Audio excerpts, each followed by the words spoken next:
الحمد لله الذي أرسل رسوله بالهدى ودين الحق ليظهره على دين كله وكفى بالله شهيدا وأشهد أن لا إله إلا الله وحده لا شريك له إقرارا به وتوحيدا وصلى الله على نبينا محمد وسلم تسليما مزيدا أما بعد يا أيها الإخوة عباد الله السلام عليكم ورحمة الله وبركاته.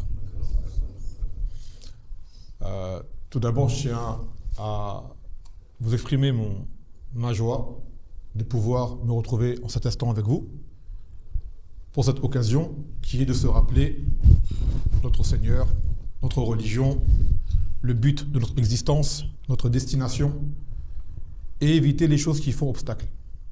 Que je n'ai créé les hommes et les djinns que pour qu'ils m'adorent. Cette adoration, évidemment, ne peut se faire selon nos impressions, nos émotions et nos propres initiatives. Walakin bishar bil ahkam. Cela se fait par des règles. Et vous savez, quand le Nabi sallallahu alayhi wa sallam, man iltamasa tariqan ou man salaka tariqan yaltamis fi ilman, sahalallahu lahu tariqan ila al-jannah. Que celui qui cherche une voie par laquelle il recherche le savoir, le ilm, que Allah lui facilitera une voie pour aller au paradis. وما اجتمع قوم في بيت من بيوت الله يتلون كتاب الله يتدارسون بينهم إلا نزلت عليهم السكينة وخشيتهم الرحمة وحفتهم الملائكة وذكرهم الله في من عنده. Et que ces gens-là, que tu ne verras pas des gens se réunir dans une maison d'Allah, parmi ces maisons, yani le masajid, les mosquées, comme celle-ci, pour étudier le livre d'Allah, Azza wa Jal, sans que ne descende sur eux la quiétude et que les couvre la miséricorde et que les anges nous les entourent et que Allah Azza wa Jal nous les évoque auprès de ceux qui sont près de lui, c'est-à-dire les anges rapprochés. فنرجو بإذن الله تعالى أن نكون من هؤلاء القوم الذين اجتمعوا لهذا الغرض. On espère, mes frères, ainsi que les sœurs qui écoutent, s'il y en a, que ce hadith nous concerne, que nous soyons concernés par cette récompense qui est d'une facilité d'aller au Jannah en se rassemblant dans la mosquée pour apprendre la religion et que Allah Azza wa Jal nous évoque auprès de ces anges rapprochés. Et dans le hadith, on a dit ils étudient le livre d'Allah Azza wa Jal.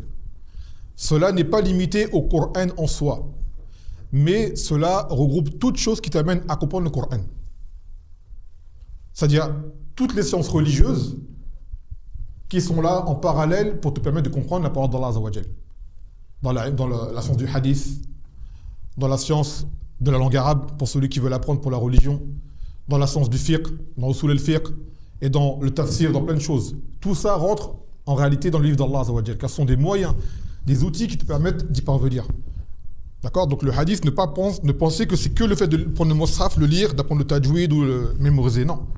C'est comprendre le Coran. Et tous les moyens qui y mènent prennent le même jugement. Et d'ailleurs, cela va venir dans ce livre qu'on va prendre, les qawa'id qui permettent de savoir que des moyens prennent le jugement des objectifs. Bi'idhnillah ta'ala. Et vous savez, nous sommes sortis d'un mois Mubarak, qui est le mois de Ramadan. Shahr al-Sabr, qui est le mois de la patience, de l'endurance, car il demande de faire des efforts. وقال الله عز وجل في كتابه الكريم يا أيها الذين آمنوا كتب عليكم الصيام كما كتب على الذين من قبلكم لعلكم تتقون. Ô vous qui avez cru, sachez que le jeûne vous a été prescrit comme il a été à ceux d'avant vous, afin que vous puissiez craindre. Là, ce verset concerne l'obligation du siyam de Ramadan. Et à la fin du verset, Allah Azza wa Jal dit pourquoi ce siyam nous a été prescrit. La'allakum tattaqun, afin que vous puissiez atteindre la piété. Car les mufassiroun, ils expliquent par rapport à ce verset que le siyam, c'est une adoration qui t'amène à briser tes désirs, tes shahawat. C'est-à-dire, elles ne sont pas privées dans l'absolu, mais on t'appelle à les maîtriser. Ne pas le faire n'importe quand. C'est-à-dire, pendant Ramadan, vous le savez, on ne mange pas. On ne boit pas. On parle de la journée, bien sûr. On n'a pas de rapport avec les épouses. Toutes ces choses qui, à la base, sont la base des pulsions de l'homme. C'est-à-dire, ses plaisirs, ses besoins vitaux, manger et boire, et ses plaisirs charnels. Et pendant le sième de Ramadan, cela t'est limité que la nuit. La journée, tu ne peux le faire. Et cela éduque ton nefs, te renforce, te rend plus fort, et te nourrit de la compassion envers les gens qui n'ont pas cela. Par exemple, quand tu as faim, tu te rappelles qu'il y a des gens qui ont faim. Eux, ce n'est pas par choix, mais par dépit. Quand tu as soif, tu apprends c'est quoi la soif. Et entre autres, une fois que ce mois il est passé, le but du mois de Ramadan, il faut le prendre, les frères, comme un tremplin. C'est-à-dire, cela nous contraint à faire des efforts sur nous pour perdurer sur le khayr par la suite. Et non pas comme quelqu'un qui éponge une dette, j'ai fini ma dette, je retourne à ma vie comme avant. Là, le but de Ramadan, c'est que tu t'améliores. C'est-à-dire, quand tu sors de Ramadan, tu es censé être meilleur que tu n'étais avant de commencer. Et ça, comment tu peux le savoir? Les ulama, ils expliquent que atharuhu yadhhar ba'd qada hada ash-shahr. C'est-à-dire que les signes de ta réforme vont apparaître une fois que le shahr de Ramadan est fini. Comment tu te comportes? Comment est-ce que tu es? مثلا تعلمون أن بعد شهر رمضان من السنة أن نصوم 6 أيام من شوال. Vous savez, parmi la sunna, c'est qu'après le Ramadan, le Nabi sallallahu alayhi wa sallam nous a encouragé de faire le siyam de 6 jours de Shawwal. Donc ça veut dire, comme tu as déjà été, voire même avant Ramadan, le shahr de Sha'ban, c'est un shahr également dans lequel il est recommandé de jeûner. Donc c'est comme une forme de préambule, une forme de entrée en la matière. Avant que Ramadan, le wajib ne vienne, tu te prépares par les surrogatoires. Quand Ramadan y vient, Inch'Allah, tu es prêt. Et quand Ramadan c'est fini, plutôt que couper court du jour au lendemain, tu fais une descente douce avec 6 jours encore. 6 jours encore. Ça veut dire, prenez-le comme à l'exemple d'un avion, il monte doucement, il monte d'un coup, voilà, catastrophe. Il monte doucement. Après, il fait son vol en vitesse de croisière. Et ensuite, il descend doucement. Donc, salawat, c'est pareil. Les salawat qu'on a dans la journée, elles ont des rawatib, des sunnat qui sont accrochés avant et après. Des protections pour ton obligation. Et ça, c'est pourquoi? Pour te corriger et t'éduquer et te réformer. Donc, le shahid, là où je veux en venir, c'est que si vous voyez qu'après Ramadan, vous avez un engouement, de la force, de la motivation pour faire plus d'actions, Fahadi bushra min indillah azza wa jal. Prenez-le comme une bonne nouvelle d'Allah qui montre que ce shahr, il a eu sur vous un effet positif qui vous motive à continuer dans l'adoration. Vous avez fait tarawih, ça va te motiver à continuer à faire qiyam al-layl, même si c'est peu, même si c'est pas aussi long qu'avec l'imam dans la mosquée. Chez toi, tu dis, en fait, je pouvais le faire. Pourquoi m'arrêter maintenant? Tu continues. Le siyam, tu vas te dire, je l'ai fait pendant 1 mois d'affilée. Pourquoi m'arrêter maintenant? Je continue et tu fais Shawwal. Après, si tu veux, tu fais 3 jours par mois. Si tu veux, tu fais lundi et jeudi. Mais tu sens que le siyam t'a apporté du bénéfice. Ce bénéfice, tu ne veux pas le perdre. Il faut le conserver. Donc, comment tu le conserves? En faisant les causes qui t'y ont fait parvenir. Donc, la même adoration, tu la continues. Donc, prenez ce shahr de Ramadan comme un tremplin, un élan pour aller de l'avant. Et nous, bi'idhnillah ta'ala, on va également prendre ce shahr de Ramadan comme un tremplin également pour les bonnes actions, comme مثلا les durus. Les durus. Car ce siyam que vous avez fait, vous l'avez appris avant de le faire. Ces salawat que vous faites, vous les avez appris avant de les faire. Donc ça rentre dans quoi? Dans l'ilm. La adoration, tu ne peux pas l'avoir sans l'ilm. Sinon, tu vas tomber dans les égarements et dans les bid'ah, innovation. Donc ce ilm également, comme ce genre d'assemblée, d'assises, sont une adoration. Parmi les meilleures des adorations, même les ulama disent que talab al-ilm muqaddam ala nawafil al-a'mal, que l'étude de la science prédomine sur les actes d'adoration surrogatoires. Surrogatoire. Car comme on le dit à chaque fois, ton acte surrogatoire, comment tu l'as su? Par le ilm. Donc le ilm, il passe en premier. Et là, c'est pas non plus du matin au soir, c'est je suis de passage temporairement, Ça ne va pas être continu. Ça va être 2 fois par semaine, aux alentours d'1 heure. C'est pas bon, c'est pas grand-chose. Sachez que c'est pas grand-chose. Donc ce peu qu'Allah nous accorde de pouvoir faire, qu'on essaie de le faire autant que possible. C'est pas grand-chose. 2 heures dans la semaine, à peu près. Et en plus, au moment où on espère que les gens soient libres le week-end, ça a été choisi exprès. Donc on s'efforce de rester régulier. قال النبي صلى الله عليه وسلم أن أحب الأعمال إلى الله ما دام عليه العبد وإن قل, que les actes préférés d'Allah Azza wa Jal, c'est ceux où le serviteur il est régulier, il continue, même si c'est pas beaucoup, mais il les fait tout le temps, il continue.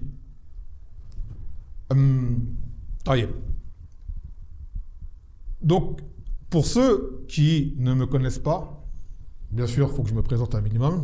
Votre frère Khalil, souvent nommé par Khalil du Yémen, parce que c'est là que j'ai appris, c'est là que j'ai vécu le plus, au Yémen.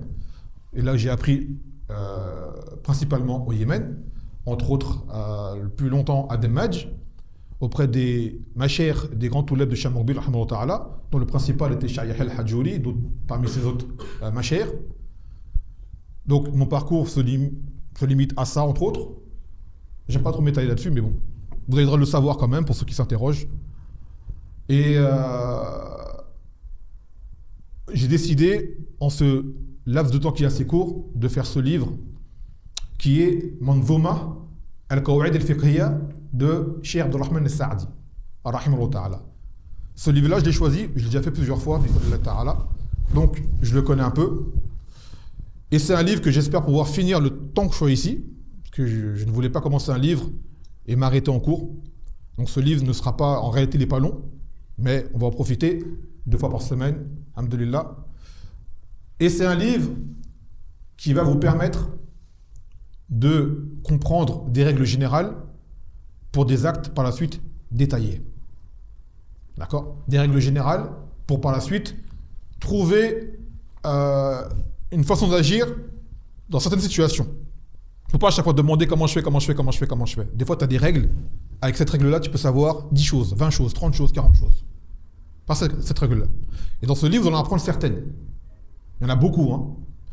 Et une chose importante à se rappeler, c'est que le qaïda, ce qu'on appelle une règle, n'est pas un dalil en soi. Mais la règle a besoin d'un dalil.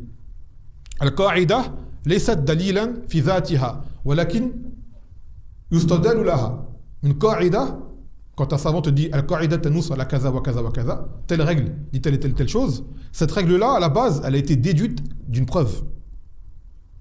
Mais la règle en elle-même n'est pas une preuve. La règle, c'est pas un verset, c'est pas un hadith. Mais cette règle a été extraite d'un verset, extraite d'un hadith, et ainsi de suite. Et bien sûr, quand la règle elle est connue, les ulama se contentent de citer la règle, sans dire le dalil qui va avec. Ce qui dit, un tel, il connaît la règle. Il connaît le dalil, je n'ai pas besoin de le dire à chaque fois. C'est pour ça que des fois, ils donnent la règle directement, sans donner le dalil qui va avec.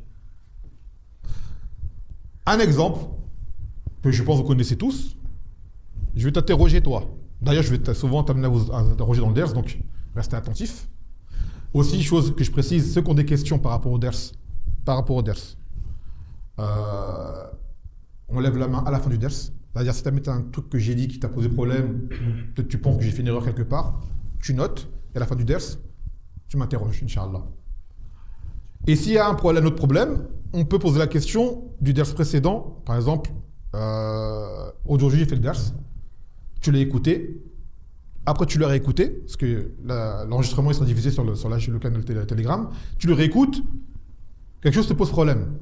Note, et le ders d'après, on pourra faire un temps pour les questions du ders précédent en amont du ders, Inch'Allah Ta'ala. Et si des fois vous avez des questions très importantes hors ders, importantes je dis bien, pas de foudoul, pas de curiosité, des choses dont vous avez besoin, on peut faire en sorte que je la pose au machère et que je vous ramène la réponse par la suite. S'ils me répondent, des fois ils répondent vite, des fois ils mettent du temps et des fois ils ne répondent pas. Ça arrive. Donc s'il y a des choses importantes, la baisse an taktubu asilatakum thumma natruhuha ala mashayikhi, Inch'Allah. Il n'y a pas de problème par rapport à ça. Pareil. Donc on se le rappelle, toute question relative au ders, soit à la fin du ders, ou soit alors mise de côté pour le ders qui viendra par la suite. Non. Donc, ce savant qui est l'imam Abdurrahman al-Sa'di, rahimahullah ta'ala, c'est un savant qui est déjà décédé depuis un moment, et il est connu pour avoir été le principal cheikh de Naam, Cheikh ibn al-Uthaymin, rahimahullah ta'ala. Il a appris principalement auprès de lui. Il est très connu, il a un tafsir qui est connu, il a plusieurs kutub qui sont connus. Et justement, vous voyez cette force que Cheikh al-Uthaymin avait de pouvoir, dans ses explications, comme s'il était un livre. Il développait les choses, structurait les choses de sa tête. Et ça, c'est les choses qu'il a apprises de son cheikh, qui lui-même qui excellait dans ce domaine-là. Dans le développement résumé, mais clair et limpide. Et le cheikh, il a plusieurs kutub dans d'autres domaines. Et justement, il a cette capacité, cette faculté de pouvoir faciliter une chose, l'expliquer de façon claire, soit à travers les règles qu'il va donner, ou alors des explications qui sont assez simplistes. Chose dont on a grandement besoin. Donc ces kutub, ils sont vraiment très moufides pour une personne qui débute, et également quelqu'un qui est confirmé, qui veut réviser, ça prend pas trop de temps, également, il en profite. Donc ces kutub, les ulama encouragent à les lire. Bon, bien sûr, je ne sais pas si ces kutub ils sont traduits en français. Je ne connais pas. Mais en tout cas, ceux qui ont l'arabe ou des bases de langue arabe, même son parallèle est simple. Alhamdoulilah, c'est une bonne base pour débuter. Non. Et là, moi, le livre que j'ai celui-ci. C'est en fait la base de ce qu'on va prendre, qui est cette manzouma, qui est une poésie, avec ce qu'on appelle le matn, c'est-à-dire c'est l'énoncé du kitab, la base du livre, ce qui est neutre. Ensuite, il y a le sharh, l'explication de l'auteur lui-même. Et moi, dans le livre que j'ai, il y a des annotations en plus d'un des mashir du Yémen qui s'appelle Cheikh Abdullah Lamh. C'est un cheikh qui est connu, qui est fort dans le fiqh et dans les usul. Et il a fait des commentaires, des annotations. Donc parfois, il m'arrivera de les lire, histoire de plus clarifier certains points qui pourraient être ombragés et un peu obscurs à comprendre. Et des fois des exemples également qu'il donne, ou des fois certaines choses qui peuvent remettre en question, car personne n'est infaillible. Un cheikh peut donner une règle, et quelqu'un peut dire, cette règle-là, en réalité, soit le hadith il est faible, ou soit la règle on peut la comprendre de telle et telle manière, ou alors cette règle n'est pas dans l'absolu. Ainsi de suite. Donc si on est amené à faire un tambih, je vous dirais que ce tambih-là vient de l'autre livre. Et celui-là, vous ne l'avez pas. Et là, on ne va pas tout lire. Hein. Moi, j'ai pour accoutumer, lorsque je prends un livre et que je traduis, on ne peut pas tout lire. On n'aura pas le temps de tout lire. Parce que lire, et après traduire, ça prend beaucoup de temps. Donc on prend les passages principaux, et l'essentiel, c'est de comprendre. C'est-à-dire quand tu sors d'un livre que tu as appris, quand tu sors du livre, la base du livre, tu l'as acquise. C'est pas la peine d'aller à droite à gauche, ramener un tas de faïda, un tas de kalem, non, ça sert à rien ça. Le but quand tu sors du livre, c'est que le livre, si on te dit le livre parle de quoi, tu connais le sujet. Donne des exemples, tu donnes des exemples. Ainsi de suite. Par exemple, tu as des gens, ils vont te faire un livre, tout simple, Al-Usul al-Sittah, et donc, il va te ramener plein de fois de Kitab Tawhid, de Kef Shbouad, et ainsi de suite. Tu vas dire, Mashallah, j'ai appris plein de choses, mais le livre c'était quoi? Je ne sais même pas de quoi il parle le livre. Parce qu'on est parti dans tous les sens. J'ai appris plein de choses, mais le livre, résume-le-moi là, je ne sais pas. Et ça, c'est une erreur. Le but, c'est rester concentré sur une même voie. Et ensuite, quand tu as compris le livre, tu passes celui qui est après. Et ensuite, celui qui est après. Et tu verras qu'à la fin, tu auras tout. Mais quand on met tout en même temps, on fait un cocktail, bon, au final, on n'arrive plus à distinguer ce qu'on a appris. On a appris des choses, mais on n'est pas structuré. Donc c'est pour ça que je ne vais pas forcément non plus tout lire et ni dire, regardez, il y a sur une manzouma qui se réunit sur combien c'est 2 pages normalement, la poésie. Ah, là le livre que j'ai là, il fait 374 pages. Vous pensez qu'on va tout lire? On ne pourra pas tout lire. On n'aura pas le temps, et moi je n'aurai pas la force de tout lire, de tout traduire. Donc on va prendre le matn de base, c'est-à-dire la poésie en soi, la traduire selon le sens, prendre essentiellement le commentaire de l'auteur lui-même, et s'il y a besoin de rajouter quelque chose, on rajoutera bi'idhnillah ta'ala. Le Maghreb, il est à quelle heure? Dans 1 heure. Aussi, il y aura un changement d'heure dans 1 semaine, à peu près, c'est ça? Lors du changement d'heure, le ders sera après l'Asr. si c'est bon pour vous. C'est-à-dire on fait la asr, et après la asr, on fait le ders. D'accord? En fait, ça reviendra à peu près au même. Ça reviendra à peu près au même. Voilà. Non. طيب. يقول مقدمة المنظومة. Donc maintenant, c'est l'introduction à cette poésie. Manzouma, c'est une poésie, c'est une chose qui était rassemblée, des vers qui regroupent ce que l'auteur veut dire en une poésie pour faciliter sa mémorisation, en fait. C'est plus simple pour mémoriser. Vous allez avoir beaucoup de koutoub qui ont été mis en poésie pour que lorsque tu prends le livre, c'est agréable, d'accord? C'est facile, et en fait, comme on dit, le mutn, la base du livre, elle est avec toi, en fait, à chaque fois. C'est ça l'essentiel, c'est que tu sortes de ton ders et le mutn, l'énoncé, tu l'as avec toi. Et si jamais tu l'énonces avec toi, le reste, tu vas t'en rappeler après. Inch'Allah ta'ala. يقول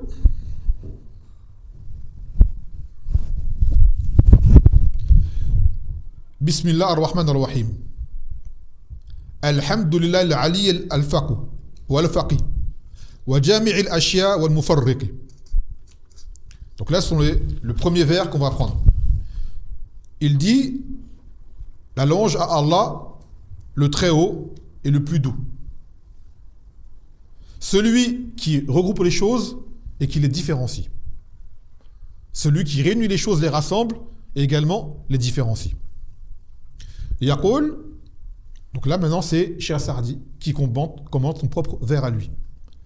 Amma al-hamdu fawa ath-thana' ala Allah bi sifat kamalihi wa subu' ni'amihi wa si'at wujudihi wa badi' hikmatihi.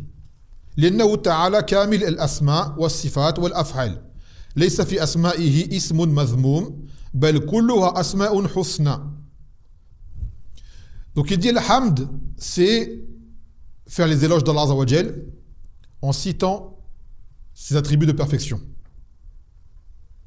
et la grandeur de ses bienfaits et de sa bienfaisance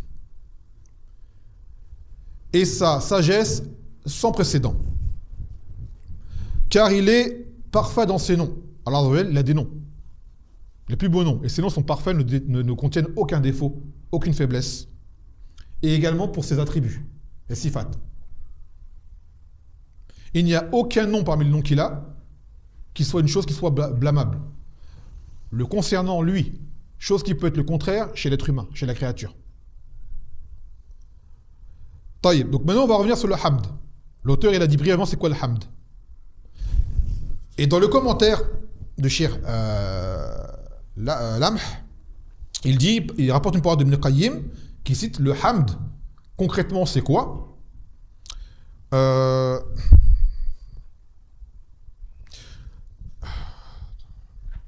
طيب ابن القيم يجي الحمد إخبار عن محاسن المحمود مع حبه وإجلاله وتعظيمه. Donc en fait, le fait de louer quelqu'un, c'est citer ses qualités d'une personne, tout en aimant cette personne-là. D'accord? C'est ça la différence entre louer quelqu'un et éloger quelqu'un. Demain, tu peux éloger quelqu'un que tu n'aimes pas. Quelqu'un que tu n'aimes pas fait quelque chose de bien, tu dis ce qu'il a fait, c'est bien. Par exemple, je sais pas moi, c'est une personne, elle est malhonnête, par exemple, mais quand elle fait son travail, elle est minutieuse. Le travail, il n'y a rien à dire. Le travail, il est nickel. Tu vas dire, un tel, il n'est pas honnête dans d'autres domaines, mais comme menuisier, quand je vais le voir, il fait des meubles, j'ai rien à dire. Qu'est-ce que tu as fait là? Ces éloges. C'est tout. Maintenant, prends ce même menuisier, tu l'apprécies, tu l'aimes, et il fait un bon travail, et là tu dis, regardez le travail qu'il a fait, ma'ashallah al-mabarik, franchement, et là, tu fais ses éloges. Là, tu le loues. Parce que non seulement tu éloges ce qu'il a fait, et en plus, cette personne-là, tu l'apprécies, et tu l'aimes. C'est la différence qu'il y a entre les éloges et les louanges. Et la louange de l'absolu n'est que pour Allah Azza wa Jal. Car nous, les louanges, on va les faire aux gens dans certaines situations. Alors que pour Allah, Allah kulli hal. Toi, je vais faire tes louanges quand je suis content. Tu as fait bien les choses. Quand tu as mal fait les choses, je ne vais pas te louer. Allah Azza wa Jal, quoi qu'il t'arrive, tu es heureux, tu es triste, tu as peur, tu es rassuré. Alhamdulillah, ala kulli hal. C'est que c'est un bien. Alors le loue en toute situation. Quoi qu'il fasse, c'est que du bien. Même si, par rapport à nous, ça peut être amer ou difficile à accepter, c'est que du bien, en réalité. Yaqul, wala fi sifatihi sifat naqs wa aib. Et dans ses attributs, il n'y a aucun attribut qui soit un défaut ou un manque ou une faiblesse. Il y a sifat kamila min jami' al-wujuh. Wa huwa ta'ala jamil al-af'al. Donc Allah, il a tous ses actes, ils sont beaux, ils sont bons. Même si nous n'arrivons pas à le cerner sur le moment, quoi qu'il t'arrive comme chose difficile dans ta vie, comme malheur, comme épreuve, bi'izbatillah azza wa jal, c'est une hikmah, c'est bien pour toi. Soit tu avais une chose à corriger, ça a été un rappel pour toi, ou soit alors, c'est pour t'élever, te rendre plus fort. Par exemple, tout à l'heure on parlait d'exemple du siyam. Jeûner, c'est dur. Ne pas manger, c'est dur. Ne pas boire, c'est dur. Qiyam le soir, tarawih, ça demande un effort. Tu ressors comment après le ramadan? Tu ressors comment? T'es faible? Tu te sens faible dans ta religion après le ramadan? Comme vous êtes tout à l'heure, tu te sens plus fort. Donc, ces choses-là, vous allez voir des gens vous dire « Mais non, mais jeûner, c'est pas bon, il faut boire un peu, s'hydrater, ainsi de suite. » Qu'elle aime là, on met de côté. Nous, c'est Allah qui a dit « On fait ça, on fait ça. » Il sait ce qui est bon pour nous. D'accord? Même les enfants, les sahaba, faisaient jeûner leurs enfants. C'est-à-dire que même pour un enfant en bas âge, si l'enfant il supporte, tu ne lui imposes pas, mais tu l'encourages. Comme ça, il commence à s'entraîner, comme on dit, depuis la tendre enfance. Il n'y a pas de mal derrière. Et si il y a des problèmes, il veut boire, laisse-le boire. Mais entraîne-le. D'accord? Donc, Allah Azza wa Jal, tout ce qu'il décrète pour nous, ce n'est que du bien. Il n'y a aucun mal vis-à-vis de nous dans ce qu'il fait. Même une personne qui est châtiée, dans ce qui lui arrive, c'est pour qu'elle se corrige. Ou alors c'est pour rendre justice à quelqu'un qui a été lésé. Donc il n'y a qu'un bien derrière, en réalité. Mais ce n'est pas tout le monde qui arrive à le concevoir.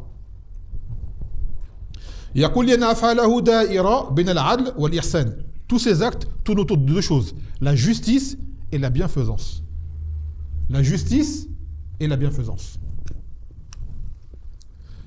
Donc Allah Azza wa Jal, on le loue dans sa justice et on le loue dans sa bienfaisance. Falahu atam hamd wa akmal. Après il dit, après qu'on a dit alhamdulillah, il dit Allah. Allah qu'on appelle lafz al-jalala.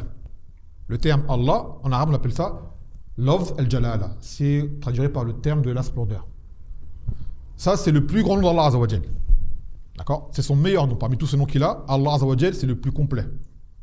Et un tambi que je fais souvent aux gens, Allah Azza wa Jal, c'est une erreur que beaucoup de gens font, mais qu'il faut éviter de faire, on ne le traduit pas par Dieu. On ne traduit pas les noms propres chez l'être humain. Salam, tu t'appelles comment toi? Isa. Non, on ne peut pas toi. Toi, tu t'appelles comment? Hein? Abdurrahman. Taïb. On a Abdurrahman, mathalan. Abd, ça veut dire serviteur. Et Rahman, on sait, c'est le miséricordieux. Est-ce que quelqu'un va l'appeler, quand il le nomme, serviteur de miséricordieux? Dans la rue? Qui c'est qui a un nom plus court? Hein? Rayyan, le sens de Rayyan, je ne le connais pas. Je sais que c'est parmi les portes de Siyam, de Jinnah, mais le sens de Rayyan, je ne le connais pas. Je voudrais un mot que je connais. Amin? Hamid? Non, Amin. Amin. Taïb. Amin, c'est une personne fiable en fait, honnête, de confiance. Taïb. Imagine, tu es dans la rue, tu marches, et quelqu'un t'appelle et dit le confiance, viens. Comment tu vas le prendre? À chaque fois qu'il te voit, il t'appelle comme ça. Tu vas trouver ça bizarre. Tu vas dire, c'est moque de moi, lui. C'est une forme de moquerie. On est d'accord. Donc, si entre nous, on le prend mal, comment on se permet de le faire avec Allah Azza wa Jal? Regardez les noms des villes, des pays. Les pays, ils ont des villes. Et ces villes, elles ont des noms dans leur langue. Est-ce qu'on les traduit? Non. Entre créatures, on ne le fait pas. Comment on peut se permettre de le faire avec Allah Azza wa Jal? Maintenant, il n'y a pas de mal que tu expliques à quelqu'un qui ne sait pas ce que ça veut dire. Allah Azza wa Jal, en réalité, ça ne se traduirait même pas par Dieu, mais ce serait le Dieu, la divinité, l'adoré. Littéralement parlant, c'est comme ça que ce serait. Donc quelqu'un te demande, il te dira, tu le diras, c'est ça. Mais aujourd'hui, billah alaykoum, pensez-vous que sur terre, alors qu'il est, lorsqu'on dit Allah, les gens ne savent pas c'est qui? Même les koufars, ne savent pas c'est qui Allah Azza wa Jal? Ils savent c'est qui. Allah est plus connu que le mot Dieu. Tu vas au Japon, les musulmans disent Allah. Tu vas en Espagne, les musulmans disent Allah. Tu vas aux États-Unis, ils disent Allah. Tu vas en Afrique, ils disent Allah. Dieu, c'est que chez qui? Chez les francophones. C'est limité. Donc en réalité, quelqu'un ne sait pas, tu expliques ça veut dire quoi Allah, mais tu dis il se nomme Allah. Et il y a d'autres défauts dans cette traduction. Que sûrement on va dire, on va déjà citer. Dieu est un pluriel. Dieu, ça se féminise. Donc ce sont des mots qui ont des défauts. Alors que Allah Azza wa Jal, وَلِلَّهِ الْأَسْمَاءُ الْحُسْنَى فَادْعُوهُ بِهَا. Que Allah les plus beaux noms, nommez-le avec. En arabe, fi haqq Allah Azza wa Jal, c'est infaillible. Quand tu traduis, ça devient faillible. Donc on évite de le faire. Et il n'y a aucune honte à dire Allah, même devant les gens qui ne sont pas musulmans. D'ailleurs, on dit ils ont honte. Ils disent Dieu pour... non, dis Allah. Sois fier. C'est ton Seigneur, il s'appelle comme ça. Il a d'autres noms par lesquels il s'est nommé lui-même dans son livre. Il n'y a pas de honte à le dire. Au contraire, c'est une fierté pour nous. Donc Allah Azza wa Jal, c'est Al-Ma'lou, ce qui veut dire l'adorer. D'accord? Al-Ma'boud, l'adorer. Alladhi yastahiqu an yu'allah wa yu'bad bi jami' anwa' al-ibada wa la yushriku bi shay'an al-kamal hamdihi. Donc Allah, c'est celui qui mérite l'adoration totale sous toutes ses formes. Et également celui à qui on ne doit rien associer. Qui peut me définir le shirk? Toi. Non. De ce que tu sais.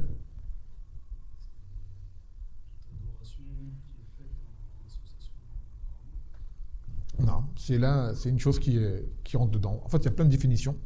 D'accord? Qui peut m'en donner une autre?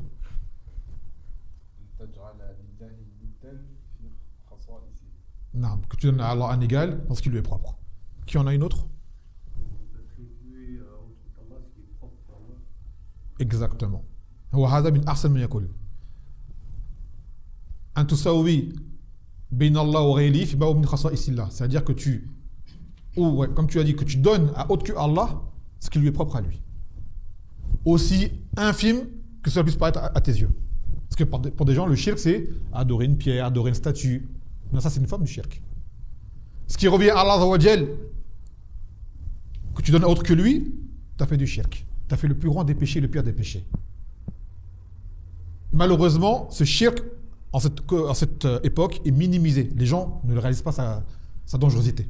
Ils vont voir des choses qui sont des grands péchés, pire que le shirk. Il n'y a pas pire que le shirk. Il n'y a pas pire que le shirk. Il y a des péchés qui sont immondes, monstrueux, je vous l'accorde. Mais le shirk, ça revient à celui qui t'a créé, son droit à lui. Ce n'est pas le droit d'une créature, c'est le droit du créateur.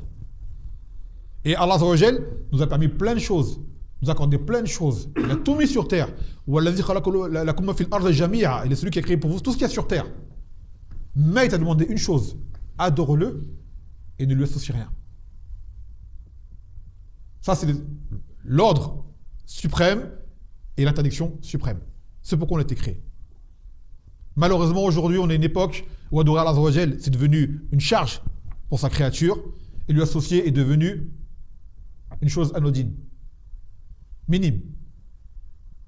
Et voilà pourquoi on a tant de problèmes, de façon générale. Donc Allah Azza wa Jal, son nom,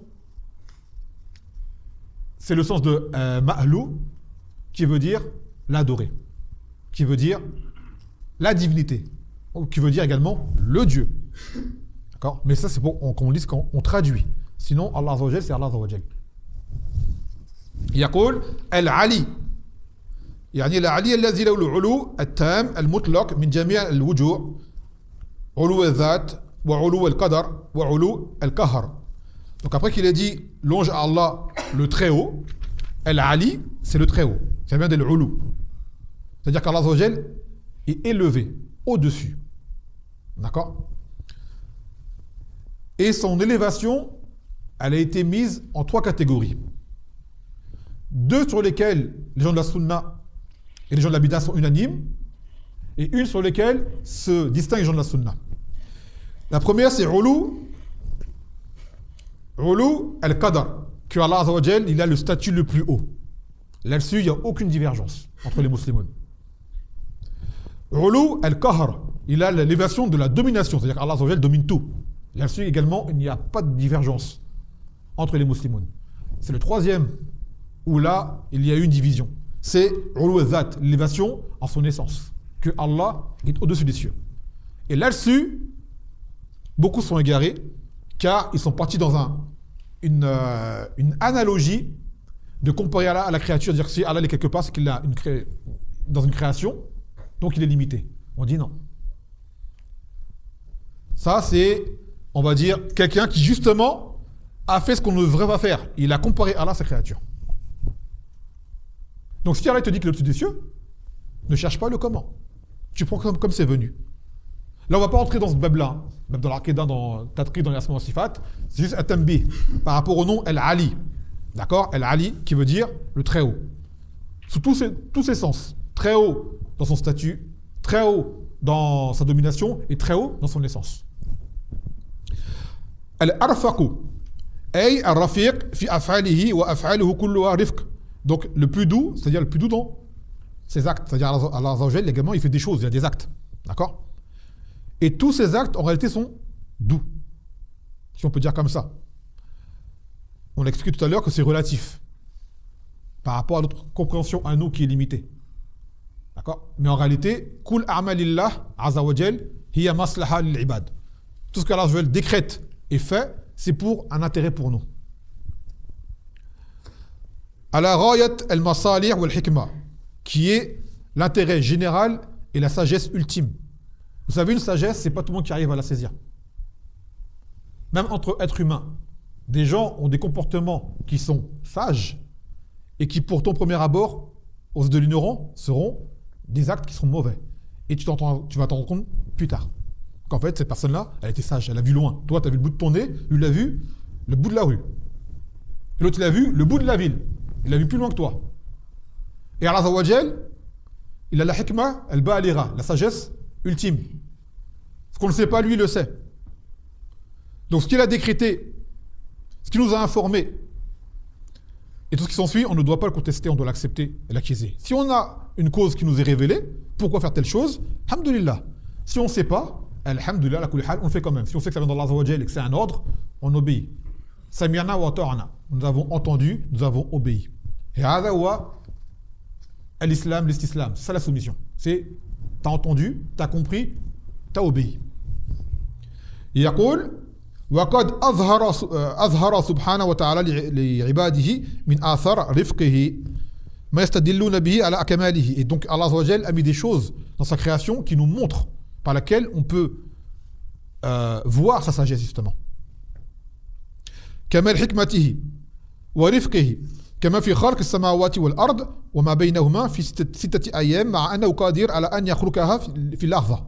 مثلا dans le Coran, Allah dit qu'il a créé les cieux et la terre, tout ce qu'ils contiennent, en 6 jours. Et pourtant, il aurait pu le faire en un instant. Mais pourquoi il l'a fait en 6 jours? Pour une sagesse. Il y a une raison. L'on déduit ceux qui l'ont déduit, et l'ignore ceux qui l'ignorent. Un Méché, c'est qu'on sait qu'il a fait en 6 jours. Après les 6 jours, comment les compter, c'est pas le sujet. D'accord?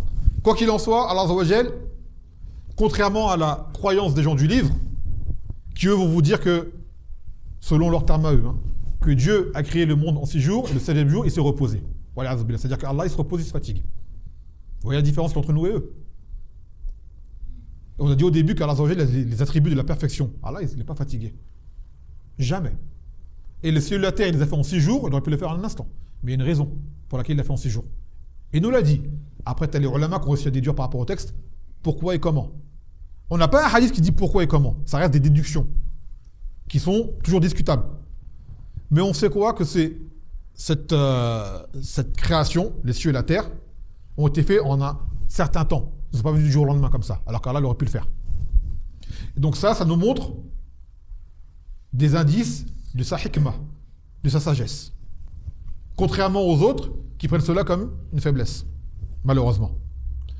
وكمال حكمته ورفقه طيب ça on l'a lu مع أنه طيب ça on l'a lu وكذلك خلقه الإنسان والحيوان والنبات على اختلاف أنواعه يخلقها شيئا فشيئا ثم تنتهي وتكمل مع قدرته على تكميلها في اللحظة ولكنه رفيق وحكيم. Il y a l'exemple également des créatures vivantes ou même des plantes, les êtres humains, les animaux, la végétation. Est-ce que tout cela vient en un instant? L'être humain, on connaît la procréation de l'être humain dans le ventre de sa mère, ainsi de suite. On le connaît. Ça se fait en combien de temps? Ça prend du temps. D'accord? Il faut déjà l'accouplement entre l'homme et la femme qui se fait. Ensuite, ce qui se passe dans le ventre de la mère. Ensuite, la grossesse qui dure en général 9 mois. Ensuite, c'est un enfant qui sort. Au début, il ne sait rien faire. Il ne connaît rien. Comme Allah Ta'ala, Wallahu akhrajakum min butuni ummatikum la ta'lamuna shay'an, que Allah vous a sorti du ventre de vos mères, vous ne savez rien. Et au fur et à mesure, ce bébé grandit, il apprend, il évolue, il devient un homme, il devient une femme.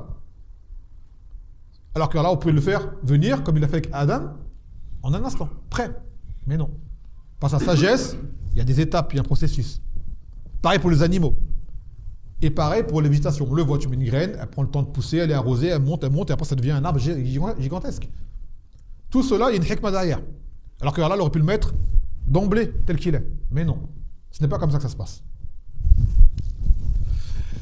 يقول فمن حكمته ورفقه تطويرها في هذه الأطوار. Donc parmi sa sagesse également, ces choses-là se développent au fur et à mesure. ولا تنافي بين قدرته وحكمته. Cela ne s'oppose pas au fait qu'il soit omnipotent, qu'il puisse tout faire et qu'il soit sage. Il n'y a pas de contradiction entre cela. كما أنه يقدر على هداية الضالين ولكن حكمته اقتضت إبقاءه على ضلالهم عدلا منه تعالى. Tout comme Allah Azza wa Jal, s'il veut, il peut guider n'importe qui. D'accord? N'importe qui. Ceux qui étaient là, ma khutbah, j'ai fait une khutbah par rapport à ce sujet-là, que Allah peut guider n'importe qui, toute la terre, il peut nous guider tous. Cependant, ce n'est pas ce qu'il a voulu. Et il y a une sagesse qui fait qu'il y a des gens qui ne croient pas. D'accord? Iblis, s'il existe, il y a une raison, il n'est pas là pour rien. Les koufars, ils existent, ils sont là, c'est pas là pour rien. Les choses dans ce monde qui nous déplaisent, qui existent, elles sont pas là pour rien. Elles ont une raison. Aussi injuste paraissent-elles à nos yeux, à nous, si Allah fait que cela se déroule, il y a une raison derrière. D'accord? Il y a une raison derrière. Et pourtant, dans sa sagesse, il y a des gens, ils ne vont pas croire. Tu pourras faire ce que tu veux. Quraysh, ils ont vu qui en leur sein? Les Munafiqoun, ils ont vu qui en leur sein? Ils ont vu le Nabi sallallahu alayhi wa sallam, ils ont vu les miracles devant leurs yeux. Ils ont fait la salade derrière lui. Le Coran, ils l'ont vu descendre. Ils sont partis en bataille avec lui. Et pourtant, ils n'ont pas cru. Ils n'ont pas cru. Il y a des gens qui sont arrivés 2000 ans après, comme vous, comme nous, et pourtant ils y croient. Car Allah l'a voulu. Maintenant, le pourquoi, il ne nous revient pas à nous. On ne demande pas à Allah pourquoi il a fait ça. Sinon, on sera interrogé. Pourquoi on n'a pas fait ça? D'accord? Toujours se rappeler. Pourquoi, ce pourquoi-là, il est très dangereux. Il ne faut pas l'évoquer. Ça, c'est le hikmah d'Allah Azza wa Jal, elle nous dépasse. Elle nous dépasse. Mais quoi qu'il en soit, elle existe. On doit la prendre en compte. Et en apprenant la religion, Bismillah ta'ala, on apprend à relativiser. Et il y a des domaines où il y a des portes fermées, on ne doit pas les ouvrir. On n'a pas à les ouvrir. Nous, on doit apprendre ce qu'on doit faire, comment le faire. Il y a des choses, ça nous dépasse. C'est-à-dire ton cerveau, Allah t'a créé limité, il y a des choses, ça ne va pas rentrer dedans. Tu ne pourras pas faire un forcé que ça ne va pas rentrer dedans. Par exemple, dans sa hikmah, le monde invisible, on ne le voit pas. Imaginez-vous, on verrait les djinns et les anges, comme on se voit là aujourd'hui. Là. On ne tiendrait pas. Ça serait pour nous insupportable. On ne peut pas. Notre conception corporelle et physique n'a pas été conçue pour supporter cela.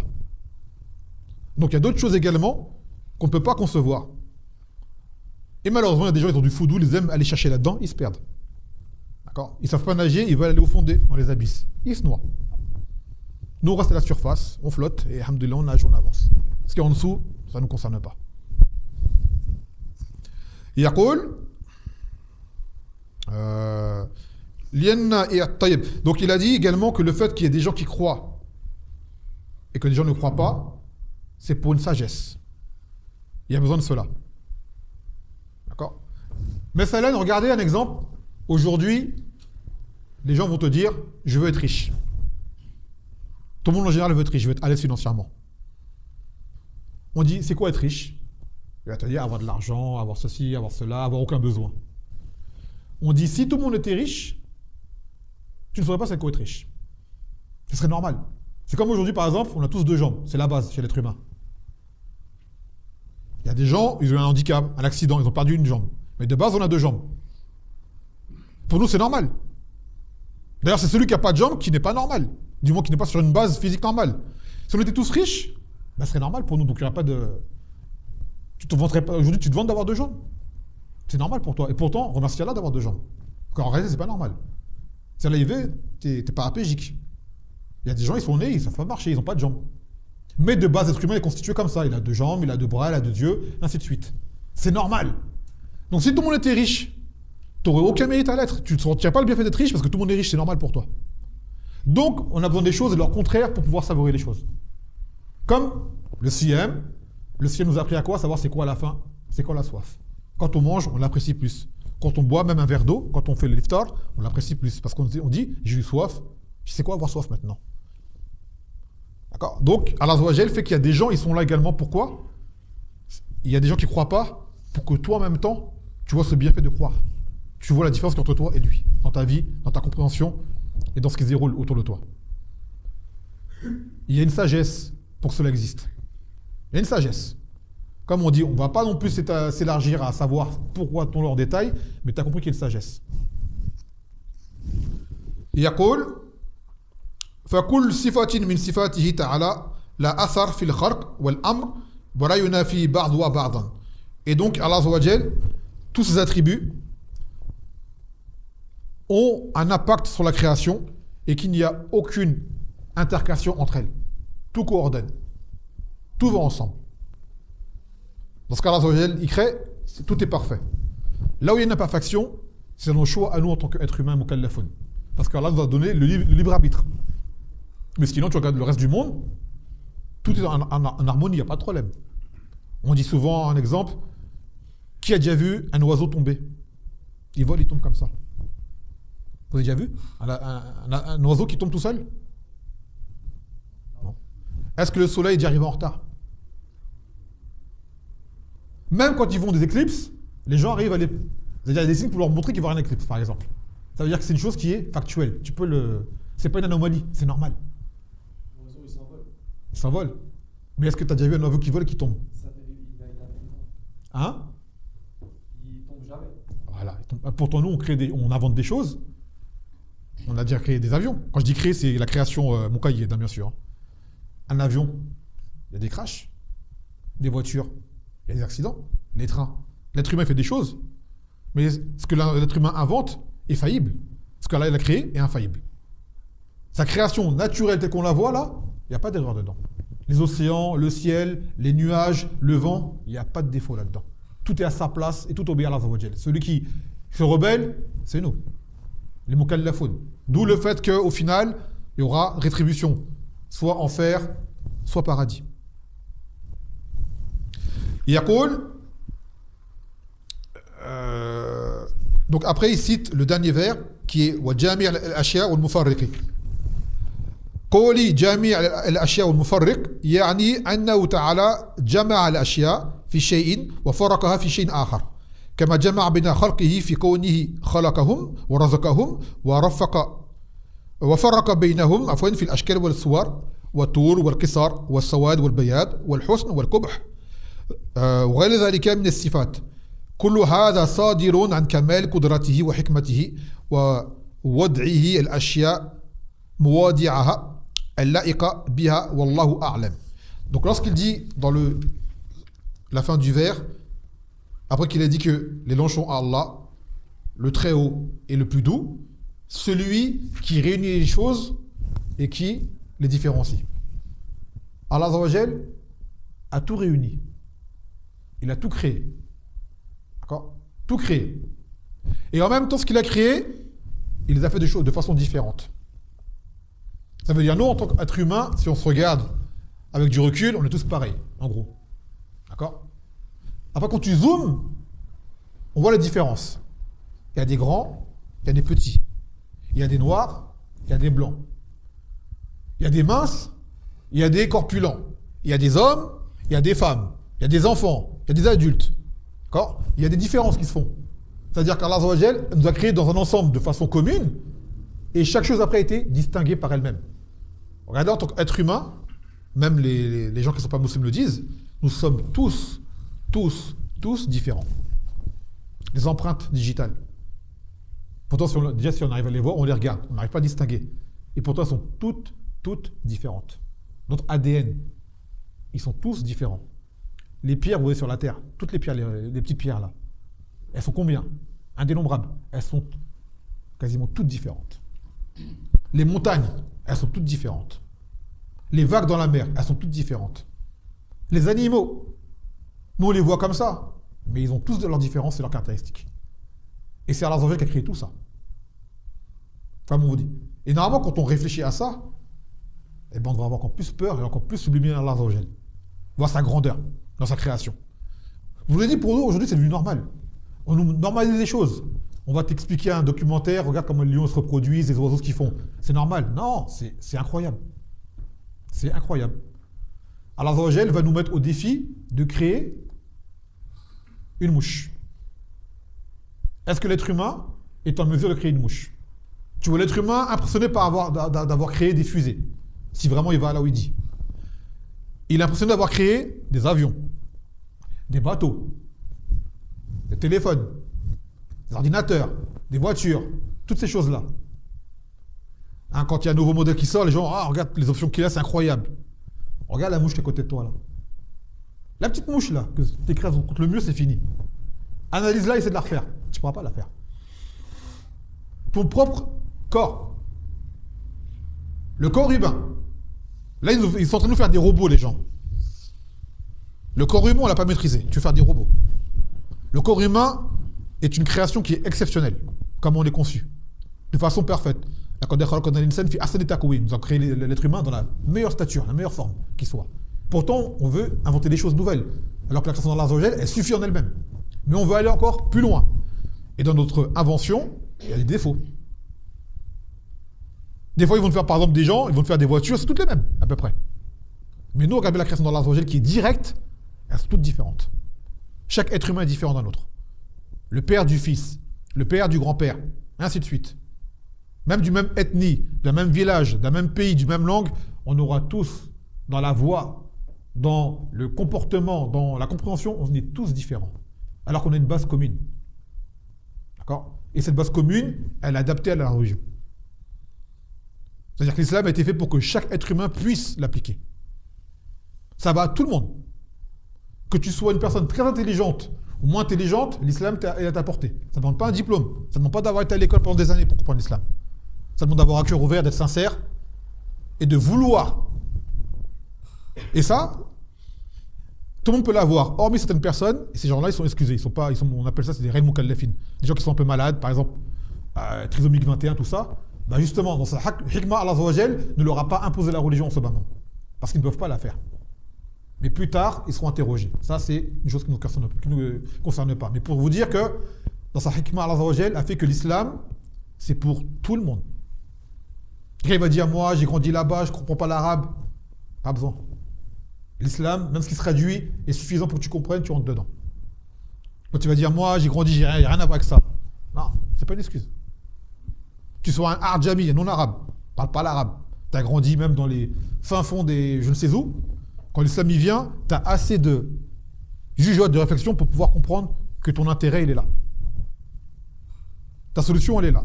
Ta voix, elle est là. C'est pour ça qu'après, ceux qui refusent, qu'ils ne fassent de reproches qu'à eux-mêmes. Tout simplement. Donc là, on a pris cette muqaddima de ces deux vers de l'auteur. Bon, là, vous savez, comme ça touche un peu au don d'Allah Azza wa Jal, il a un peu développé. D'accord, ça touche un peu à l'aqida ou quoi. Mais le but du kitab, c'est pas ça. D'accord, c'est pas ça. Après, ça va être plus fiqhi, plus dans la jurisprudence, plus dans les actes d'adoration en soi. Vous voyez. Et si quelqu'un a un truc qu'il n'a pas compris, bon, en vrai, c'est une introduction, c'est pas vraiment le cœur du livre. Pour vous, c'est bon? Non. Genre, est-ce que du coup, le fait de dire Dieu, c'est interdit Ça dépend dans quel contexte tu le dis. pour parler d'Allah? Quand tu parles de lui, il n'y a pas besoin de dire Dieu. Si on te demande, il faut que tu clarifies, sinon il n'y a pas besoin de le dire.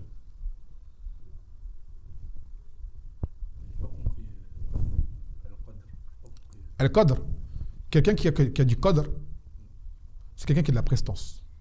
Par exemple, Laylat al-Qadr, ça a été traduit comme la nuit du destin, également la nuit de la prestance, c'est-à-dire c'est une nuit qui a une grande valeur. Et Allah Azza wa Jal, il a la plus haute valeur, en fait. فهمت هذا؟ فالقدر c'est ça, tu vois, dans ce sens-là.